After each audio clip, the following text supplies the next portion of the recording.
Guys welcome back to my YouTube channel. तो स्वागत है हमारे इस नए वीडियो में। तो आज मैं आप सभी के लिए ये वीडियो कक्षा 10 विज्ञान 2024 का बोर्ड एग्जाम जो है उसी की से रिलेटेड महत्वपूर्ण 50 टॉपिक्स यानी अध्याय 1 से 14 अध्याय तक हम आपके लिए लेके आए हैं।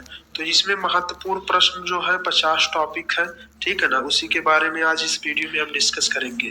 अध्याय 1 से 14 तक जितने भी महत्वपूर्ण प्रश्न हो सकते थे और जो आपके बोर्ड एग्जाम में आने वाले हैं तो उसी के बारे में आज चर्चा होगी। तो चलिए वीडियो को बिना देरी किए स्टार्ट करते हैं। तो पहला क्वेश्चन है संयोजन तथा वियोजन अपक्रिया। ये आपको पढ़ लेना है, संयोजन तथा वियोजन अपक्रिया ये जरूर पूछा जाएगा, ठीक है ना। वेरी इंपॉर्टेंट प्रश्न है ये आपका, वेरी इंपॉर्टेंट है, इसको आपको याद करके ही जान। इसके बाद दूसरा क्वेश्चन है ऊष्मक्षेपी तथा ऊष्मशोषी अपक्रिया। ये भी महत्वपूर्ण प्रश्न है, इसको आपको तैयार करके जाना है। ये जान लीजिए कि 2011 से ही ये बार बार पूछा जा रहा है, ये 100% है कि आएगा ही आएगा। उसके बाद अगला आपका है रासायनिक समीकरण संतुलित करने की विधि। आपको रासायनिक समीकरण संतुलित करने की विधि अगली वीडियो में मैं लेके आऊंगा, इसी से स्पेशल क्लास से, ठीक है। तो इसके बारे में भी आपको पढ़ लेना है, आपके पास ज्यादा समय नहीं बचा है तो इसको भी आपको देख लेना है। उसके बाद अगला क्वेश्चन यानी फोर्थ क्वेश्चन हमारा है अम्ल क्षार तथा लवण की परिभाषा तथा उदाहरण। आपको इन तीनों में से एक जरूर पूछेगा, यानी अम्ल पूछ सकता है, क्षार भी पूछ सकता है, उसके बाद लवण भी पूछ सकता है। इसकी परिभाषा आपसे पूछेगा ही पूछेगा और उसका उदाहरण भी पूछेगा, यानी लवण की किसको कहते हैं तथा इसका उदाहरण एक दीजिए। तो इसको आपको देख के जाना, पढ़ के जाना, समझ के जाना, ठीक है ना। उसके बाद नेक्स्ट क्वेश्चन हमारा है पांचवा बेकिंग सोडा बनाने की विधि।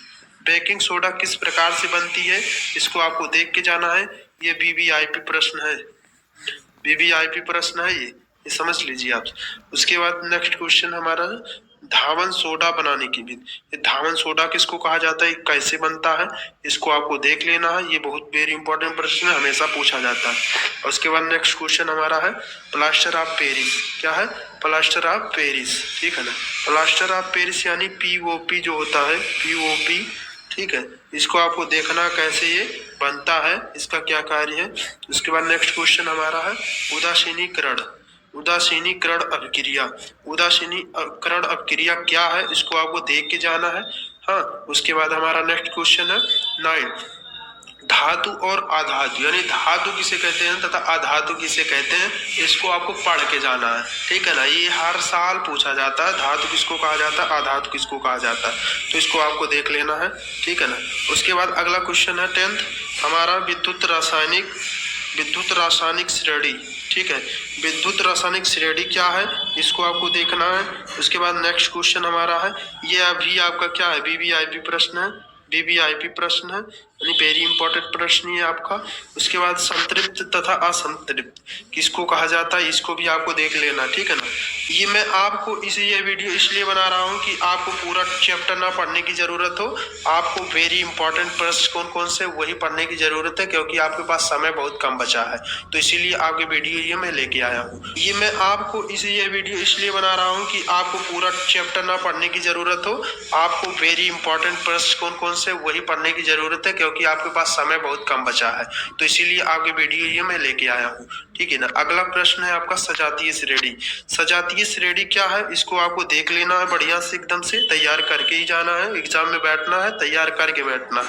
जो मैं टॉपिक्स बता रहा हूँ यदि आप इसको तैयार कर लेते हो आपके IIT प्रश्न 80+ मार्क कोई रोक ही नहीं सकता, ये समझ लीजिए। उसके बाद नेक्स्ट क्वेश्चन हमारा IUPAC नेम। IUPAC नेम ये आपसे पूछेगा, IUPAC नेम करिए, ये बार बार पूछा जाता है, हमेशा ही पूछा जाता है, ये समझ लीजिए।